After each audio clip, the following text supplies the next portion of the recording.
welcome to Mama Mandala. It's a full moon in Taurus. The sun is in Scorpio. We have this dance of life and death and a marriage of decay and compost and return to the darkness of the soil that absorbs all that no longer serves as nourishment for someone, still serves as nourishment for someone's, right? Because what is being decayed and composted is nourishment for worms and for bacteria and for mycelium. So how beautiful it is that from our perspective we may think, oh, this is a time of decay, and when food is going to be not in such abundance. If we look at this time, at the season, with the eyes of the ancients, right? But still, even now, something is being nourished through this time, and there is a flourishing of something that happens even as it happens in the darkness, right? The days are darkening. This is I live in the northern hemisphere, so this is very much from a northern hemisphere perspective. But the days are getting shorter, the nights are longer, there's more darkness, and everything that has flourished and has become fruit this year is now being absorbed into the womb of the mother, into the soil.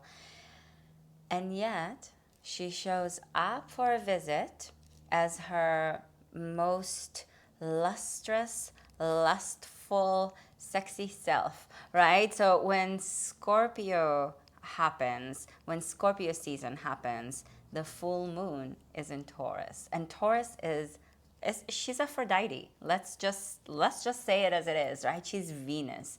She is that abundant nature of the feminine. She is the way that nature wants to feed us and nourish us. And in order to do that, in order for life to happen, lust needs to happen, right? There is a desire at the core of all of existence. So this is very much of a sensual and sexy kind of an archetype. And interestingly, I find it very interesting that the two signs that are associated with, they're all sexy and they're all sensual, right? Because life is. But the two archetypes in the zodiac that are most known as sexual are Taurus and Scorpio. So when it's Scorpio, it's that aspect of life that is death. It's the way the French had it best, right? Le petit mort. The way that every orgasm is a little death, right? That the way that as soon as life is being conceived, death is being conceived with it, because one doesn't exist without the other. Scorpio has it in its mysterious way. It's very I think of Scorpio. I am a Scorpio, maybe that's why, but I think of Scorpio as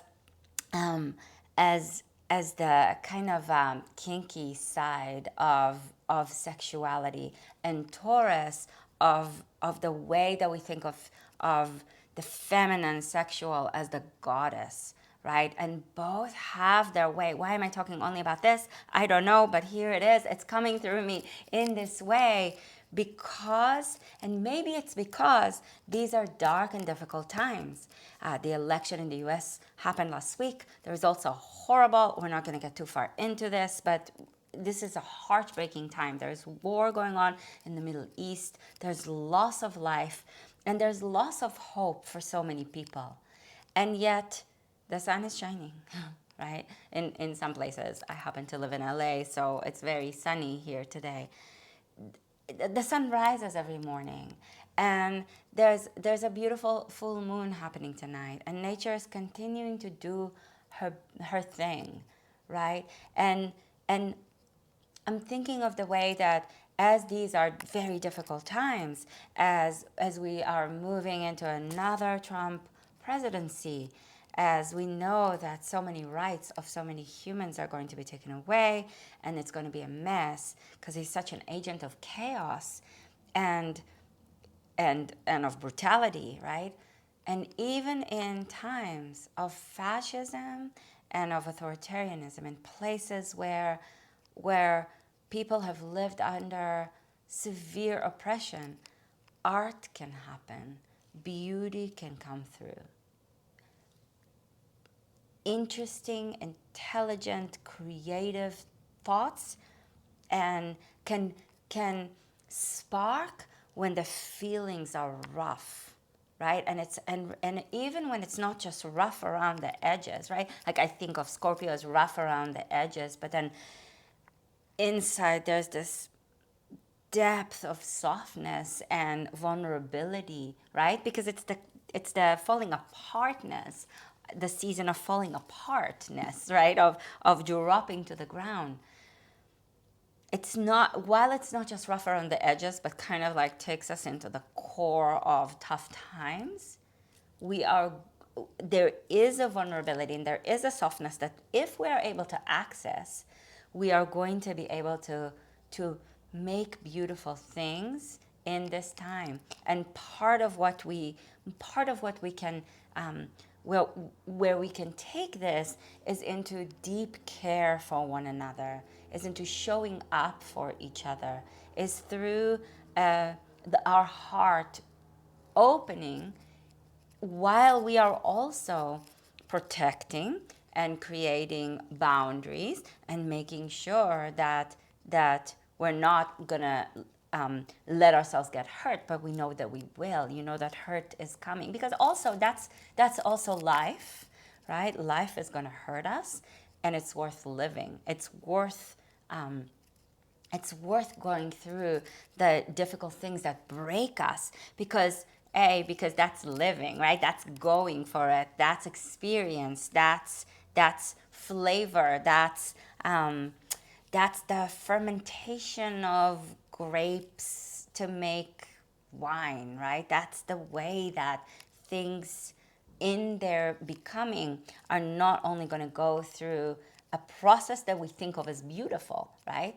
Fermentation is not something we think of as beautiful, and yet it creates an art. It makes something that is also healthy for us, right? Like think of fermented vegetables. They're very good for our digestive system. Sorry if I made a noise. I bumped my hand into the mic. So Taurus gives us beauty in a very obvious kind of a way. And it's obvious because also when the season of Taurus is happening, this is the time of year when the blossoming comes into its peak. We're moving toward fruit. Abundance is coming. It's the maiden, but she's pregnant. There's this very exciting time that things are growing, right? And we have the fullness of the moon. We have this growing that comes into its peak, and then it's going to slowly now start to empty out, to softly be released and reabsorbed, because the reabsorption and the death and the rebirth are always intertwined. And Taurus is a bull, right? So it's the male of the cow, and the cow is the mother. She's the milk giving creature, and then so we can take that into so many ancient cultures. We can look at the Indian culture and the way that the cow is sacred to them, so sacred to them, right? And even the cow, even dung, right? Even the poop of the cow is sacred, because it can help so much. It starts fire, it fertilizes the ground. So again, we come into the way that something that is the toxicity that's no longer needed is being dropped and released, and that is used to fertilize, right? That's used as that which nourishes the growth of the next thing. And we can think about that in our lives, especially right now in this season, as we begin to move into the kind of the last phase of the Gregorian year. We can think of the things the things that we are that are being shed, the things that we are shedding consciously, and the things that are being taken away, kind of, that we're like, no, hold on, I want to hang on to that. We can't hang on to anything in this life, right? So we can think of all those things and consider the way that that which is dropped and shed and released and let go of is nourishing what is coming next, is fertilizing the soil from which something new will arise. And we can do that.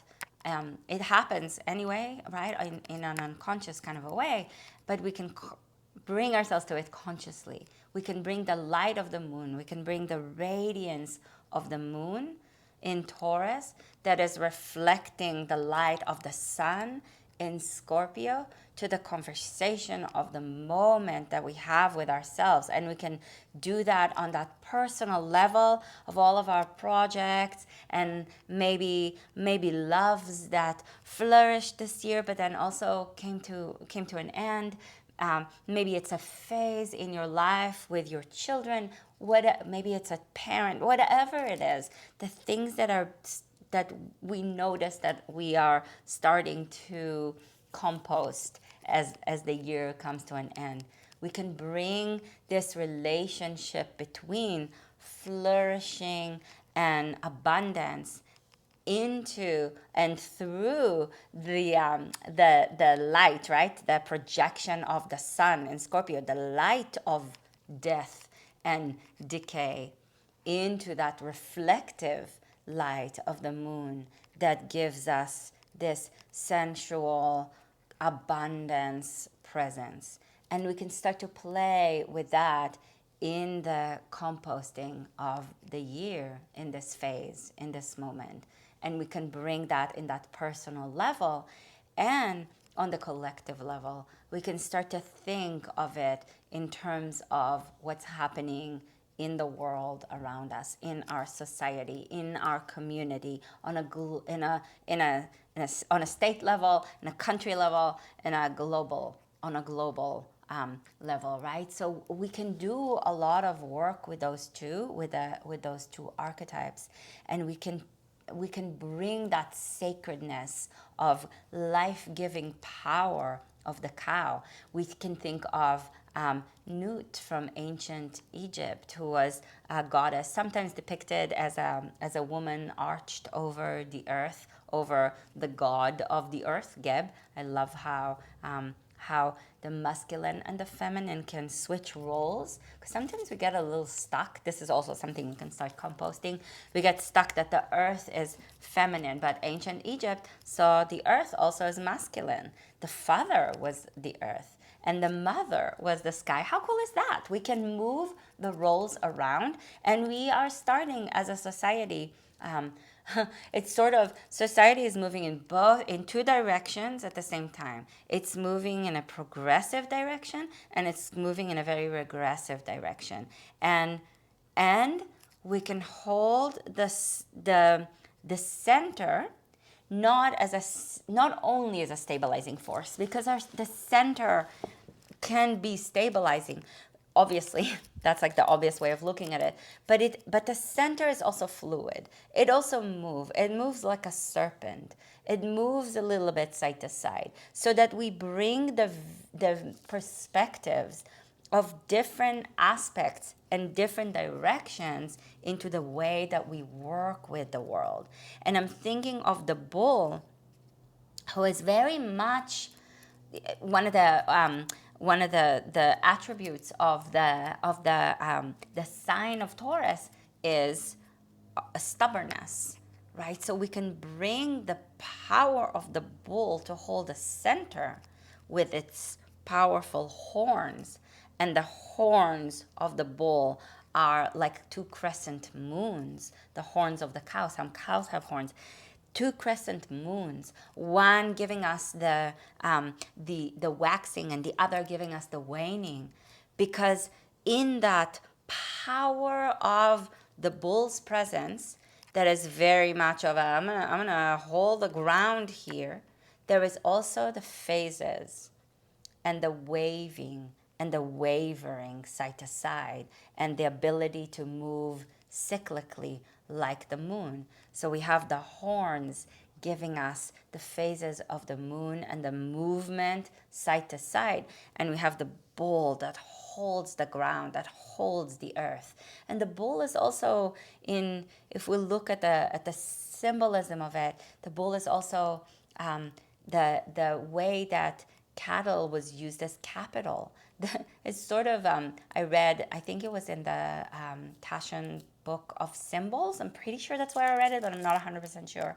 That the symbol, that the bull as capital, that cattle as capital, is the beginning of capitalism, right? So we can look at the shadow of that. We can look at the way that capitalism has hurt so much of this world, and to not only look at what's bad, but look at the possibilities that could have been, that maybe we've missed along the way, the concepts of freedom and of possibilities, right? And how do we work with what we've missed, and maybe we can pick up, and how do we work to dismantle the things that don't work, because capitalism is not working for everybody, right? It's not, for the majority of people, it's not working. So how can we work with this, right?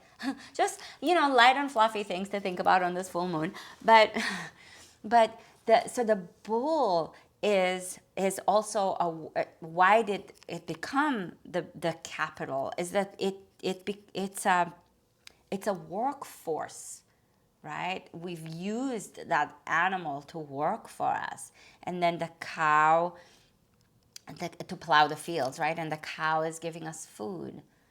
And then take it back to Newt and to the role playing and to the and into the way I'm catching my train of thought from before, the way that we are moving in some ways in society, some of us, into the fluidity and of beyond the binaries. We still have the binaries, we still have the masculine and the feminine, but we have more than that. We have the space between, and we have the beyond, right? So in the role playing of bull and cow, of earth and sky, of masculine and feminine, we can move the narrative in new directions. We can learn from ancient, we can learn from now, and we can also look at where we want things to go. And while some of the culture is moving so far in one direction and the other part of the culture is moving so far in the other direction, we can find our way, not in the middle. I'm so not a centrist, so that's not what I mean by it. But we can learn to include different pieces from different sides so that our perspective expands, so that we don't become rigid, not on this side and not on the other and not in the middle. The last thing that we want to do is get rigid. We need the stubbornness of the bull, but we need the milk-giving power of the cow, right? And the cow as Newt is sometimes depicted as a woman, but other times depicted as a cow, right? And she's the cow that stands on the ground and swallows Ra, the sun, every night, and births him every morning, right? And she's the Milky Way, literally the Milky Way over the land. And there are so many cow goddesses in different culture. I'm going to put a link for you to an article that I wrote about it, to an essay I wrote about it. It might be if you like this kind of thinking, you might be interested in that. So I'll make sure to link it for you in the description of the video so you can have access to it. So there's a lot for us to work with. There's the life and death to work with here. there's the phases of the moon in the horns, and the power and the presence of a big body, and the stubbornness of the bull. There's the movement side to side and the ability to bring perspective and different pieces of the story as we move maybe in one direction and try to carry the culture in one direction as another side of the culture is moving to the other, but to be a little bit more, I want to say inclusive, right? Because I think that this is maybe where we are right now, has to do with partially with exclusivity and in many different ways, right? But we can play as this full moon arrives with the kind of like the one of the main invitations of Taurus is into pleasure, right? That's, we began this conversation with the sexuality and sensuality of Scorpio and of Taurus, and Taurus invites and opens up the door to the sacred being pleasurable, to embodiment being the doorway into cosmic experience that happens in a somatic, embodied, right here, matter kind of a way, right? So the bull as capitalism is as that which starts us on this path as material beings. We can change the trajectory of where it's gone and shift it and move it in a direction that might be better for more of us, right? So Taurus full moon for you, light and fluffy. I have so many more thoughts, so many more things I wanted to play with, but we'll have to do it another time. I'm hoping that this was interesting for you in some ways. I will also link an essay about this full moon. I'm touching on it on some other pieces in that essay. You might really like it. Subscribe to our mailing list over on mamamandala.com. I think you are going to love the emails that are coming your way. They're inspirational and thought-provoking and evocative, and you are going to love it. So why not do something for yourself that you love? This is the invitation of this full moon, is to give ourselves space for pleasure and for enjoyment, because oh my gosh, this life needs to be lived and experienced. So let's do this. If you like this video, please put a like on it, share it with the people in your life that you think would also benefit from it, and subscribe to this channel if you haven't already. Okay, have a beautiful and meaningful full moon, and I will see you soon. Thank you.